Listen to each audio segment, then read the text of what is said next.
नरेंद्र मोदी, लगता है आपने दुनिया की तारीख पढ़ी नहीं।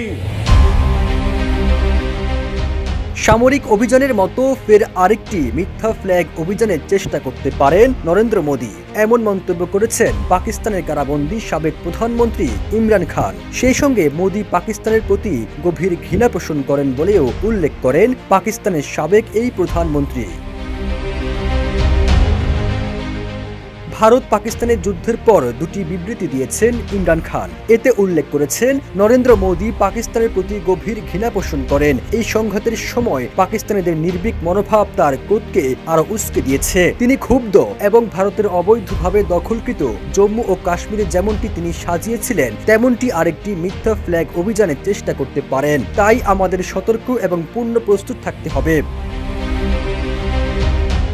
ওয়ালটন আবারও মিলিয়নিয়ার অফারে ওয়ালটন ফ্রিজ কিনে আপনিও হয়ে যেতে পারেন মিলিয়নিয়ার।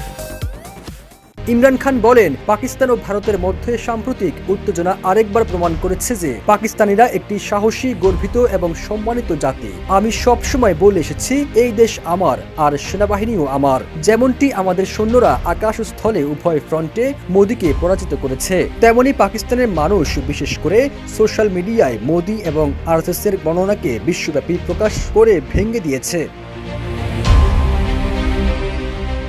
পাকিস্তানের সাবেক প্রধানমন্ত্রী বলেন, পাকিস্তানে শিশু, নারী, বৃদ্ধ এবং বেসামরিক অবকাঠামোর মতো নিরীহ বেসামরিক নাগরিকদের লক্ষ্য করে মোদী কাপুরুষতা প্রদর্শন করেছে। আমাদের বাহিনী শক্তি এবং সাহসের সঙ্গে জবাব দিয়েছে। আমি পাকিস্তানের সামরিক বাহিনীর কর্মীদের পেশাদারিত্ব এবং কর্মদক্ষতার জন্য শ্রদ্ধা জানাই। ইমরান খান বলেন, যুদ্ধকালীন সময়ে দ্রুত প্রতিক্রিয়া একান্ত অপরিহার্য।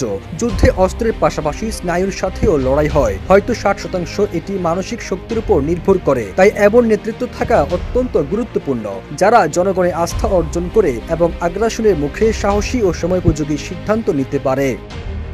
সবুজ আলম, ইত্তেফাক।